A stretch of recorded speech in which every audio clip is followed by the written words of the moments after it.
Hello everyone! Today, I am in my university. But this is not a university tour yet. In this video, I will be answering some of the frequently asked questions on how to be an international student in South Korea. But in this video, I will be focusing only on how to be an international student in a Filipino student's perspective. So, watch out!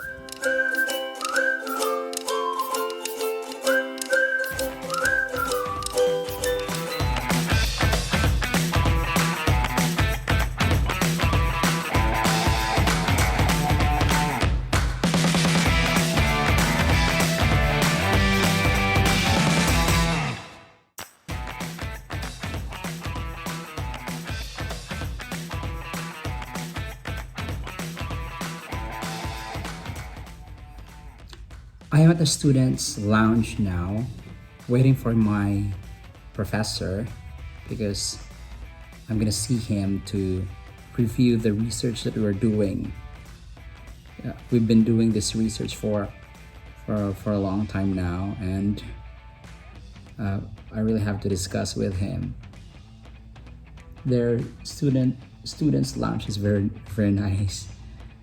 There are actually many students' lounges here in the university, but I choose this one because not a lot of people are coming here, so I can kind of have my privacy while waiting for somebody.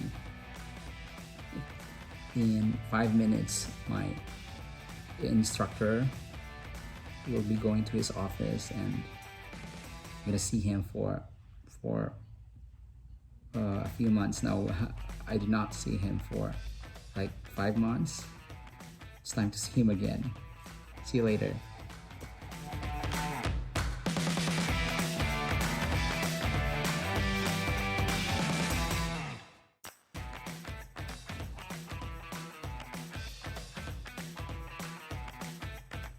I'm back, and as what I promised, we will be answering 8 commonly or frequently asked questions about international students' life in Korea. So, what are the questions that we will be asking? Take note. Number 1 here is, who can be international students in Korea? Number 2, do you need to study Korean to study in Korea? We will answer them later. Number 3, is it free to study in Korea? Let's see. 4, are there scholarships or scholarship grants offered in Korea? Number 5, can we bring family to Korea? 7, is cost of living in Korea affordable? And last one, can international student work in Korea? Okay, these are the questions that I always received from my friends, especially friends in the Philippines who want to study in Korea. So we will answer them one by one. Number 1, we have, who can be international students in Korea? Actually, I can say that anybody can be an international student in Korea. But looking at the statistics, most of the international students in Korea, Filipinos or Asians, Americans, Europeans, they are all graduate school students. So that means they finish their undergraduate in their respective countries. In my case, I finished my undergraduate in the Philippines before coming to Korea to study master's degree. So, international students in Korea, they are actually, as we know, they're actually coming here to find a greener pasture, or they use Korea to be a stepping stone to move to another countries or American countries or European countries. So if you are a graduate of bachelor's degree in the Philippines or in your home country, you can come here, you can search a university, and find their programs, because it's actually easier to be an international or graduate school international student here, master's degree student or doctorate degree student, because for undergraduate degree, it's kind of difficult to study in Korea because most of the programs are in Korean for the undergraduate degree. Unlike master's degree or doctorate degree, they offer or they have international graduate school wherein their teachers are Korean American or South African American people, because they also invite international students to come to their university to study graduate school, master's or doctorate. And some of the students, I mean international students, they come to Korea to study language, Korean language. But in this video, we will only be answering the frequently asked questions and this is a part 1 about international students' life in Korea. So in our part 2, we will be discussing how to be an international student in Korea. So we will just focus on minor questions regarding international students' life in Korea. Now, number 2 is, do you need to study Korean language to study in Korea? My answer to that is no. Basically, no. But there are other universities who require their students to study Korean if the program that you chose is in Korean. So in my case, my university is an international graduate school. So our program, our department has 2 programs, one for international students. The language, the medium of instruction is English. And the other one is Korean, so you can choose. But in other universities, especially major universities who do not offer English program in their graduate school, then they require their students a certain level of Korean in order to survive in their program. But there are universities that are in Korean, graduate schools in Korean, but they allow international students to join with the Korean students, but they have different style. Whenever international students take exams or when they do presentations or homework, they can do it in English. So that's fine. But as for me, in my case, our graduate school is plain English. Our teachers are Korean American, South African, Australian, and all other nationalities who can speak English. The third question is it free to study in Korea? Honestly, no. It's kind of expensive. The tuition fee here is kind of expensive. It ranges from $5,000 to $7,000 every semester. But the good thing is, South Korea offers automatic 50% discount to students who are from the list of countries or the partner countries of Korea. And I'm very lucky. We're very lucky. Filipinos in South Korea are very lucky because Philippines is one of the countries that helped South Korea or Korea during the Korean War. So automatically, international students from the Philippines receive 50% scholarship. Lahat. All the students. So if your tuition fee is $7,000, then you will be paying like $3,000 something. If your tuition fee is $5,000, then you will be paying $2,500. But the tuition fee here in South Korea varies from one university to another because the major that students are taking, the rate of the tuition fee varies on the major that the students are taking.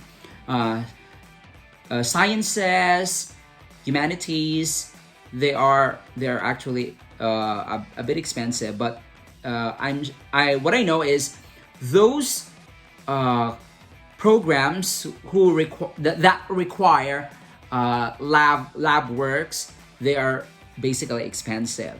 So, but even if it's not free, there are ways that you can pay your tuition. You can ask your university if they offer like jobs or something, or research assistant.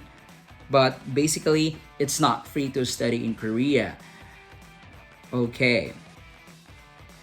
Number fourth question is, are there scholarships offered in Korea?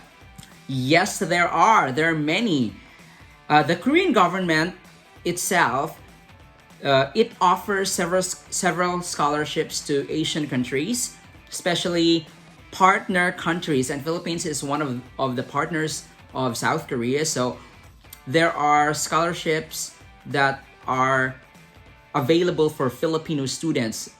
One is KGSP, Korean Government Scholarship Program, and all and others, because basically I'm not a scholar. I am a DIY international student in Korea, so I did it by myself. So I pay my tuition fee, everything. And if you avail a scholarship, usually these students who availed Korean government scholarships, they're required to study Korean. There is a certain preparatory time before they can enter the university, but it's free. The government pays their tuition fee, and then they have to finish within the timeline required by the government. Although it's a little stressful, but the good thing is the tuition fee is free. Then you can also work in the lab or in the government institution or department that sponsors this particular scholarship. So it's not free, but there are scholarships offered. Now, number 5 question is very interesting, because there are many Filipinos or Asian people who come to Korea with their family. I mean, with their spouses or children. Now, can we bring family to Korea?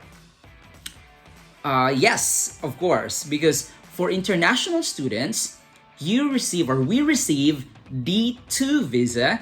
It's an graduate school, should I say higher education, graduate school students visa. So, in my case, I came here as an international student, master's degree. I was single at the time. So, I did not bring a spouse, of course. But later on, I got married in the Philippines, and my wife joined me here in Korea. So you can bring your family. And D2 visa D2 visa holder is how should I say that? D2 visa holder is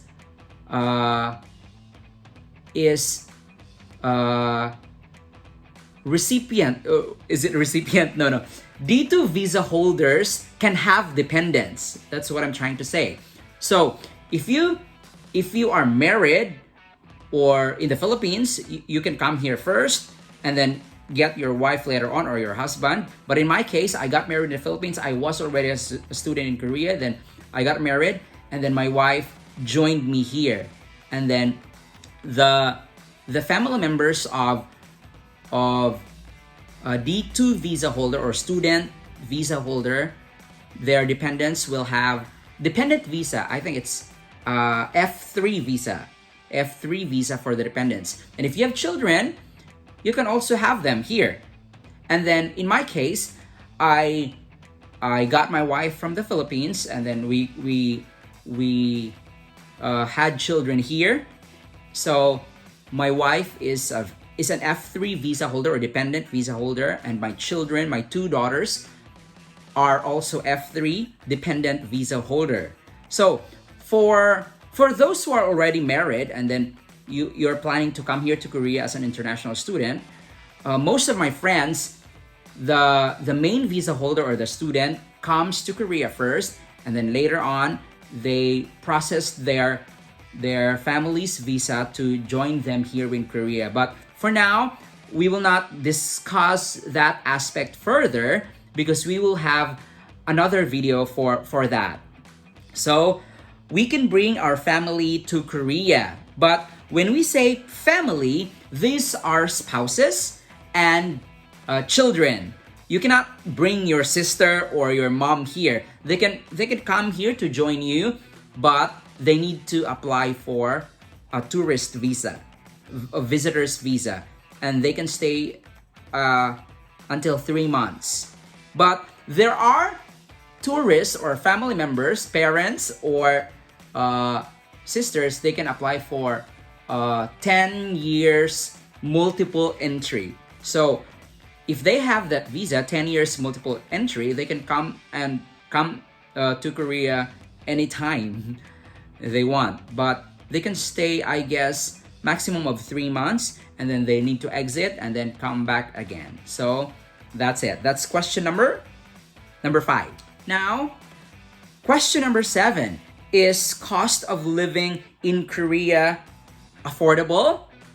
Should I say yes, it's affordable compared to Canada, US, and Australia. Of course, cost of living in Korea is way more affordable than those countries. But the thing here is, in Korea, if you are a DIY student, DIY means you're not working in the lab, you're not working in the university. DIY means you have to find your own source of income. But in my case, initially I was supported by my sisters when I first came to Korea, but later on I found some racket. I found some sources of money.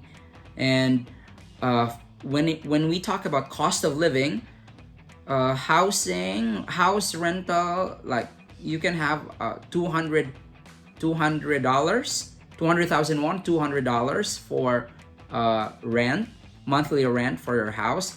And if you are a single student, you can have 150 to 200. The food here is a little expensive compared to the Philippines, but it's affordable. You can afford. You can spend like $20 to $35 a week. That's pretty fine. And transportation, it's really affordable. And what else? If you have a family, you need to spend like $300 to $400 a month, depending on the quality of your housing. But in my case, we live in an old building, a villa, so it's not very expensive compared to the new villas, the modern villas. So when it comes to cost of living, if you know how to control your spending, then you can really survive here in Korea. The last one here is question number 8, and it is, can international students work in Korea? This is a little controversial because some of the students work, but basically international students or D2 visa holders cannot work. Unlike Canada, US, and Australia, their international students can work for a limited time every week. But in Korea, cannot work. So what most of the students do, so for them to have legal income, they work in their universities. For example, they work in their lab, in their departments, so that they can earn money. It's a good money. The working in the lab is a very good thing because you are doing your job is your studies. I mean your program. Unlike doing another job, you need to study your subjects plus you have work. Then It's kind of difficult. But in my case, a DIY student, what I did, I volunteered in a government-run institution. So I was not actually hired. So I volunteered. I served the government agency to help the center, and then with that, they give us allowance, but it's not salary. So it's kind of legal because we are actually volunteers. We're not hired, but it's kind of difficult to find centers who accept many volunteers. Other students, what they do, they have part-time jobs because the Korea immigration, they also give 20 hours or 20-hour work permit. It's actually given by the immigration office. So when you come here, if you want to work, you have to go to the immigration office. You have to get that certification that you can work for a maximum of 20 hours a week. But there are several restrictions on what particular jobs you can do. If you work in the restaurant or in the convenience store, that's fine, but the salary is not very good to sustain your needs here in Korea. So what they do, they go to companies that will sponsor them or will give them documents that you are working there for like 15 to 20 hours a week. But in this particular case, not everybody is given the 20-hour work permit. It's very limited. That's why the DIY students, those who are not working in the university or in the lab, in their departments, they ask for 20-hour work permit in the immigration office. But actually, most of the students, international Filipino students in Korea, are working in the lab, in their department. So they don't need to ask for 20-hour work permit in the immigration office. But there are students who work even if they don't have 20-hour work permit.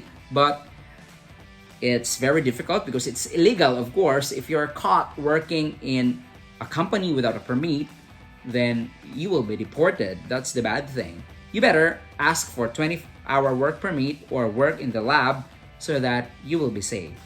Okay, those are the 8 questions, the FAQs for now.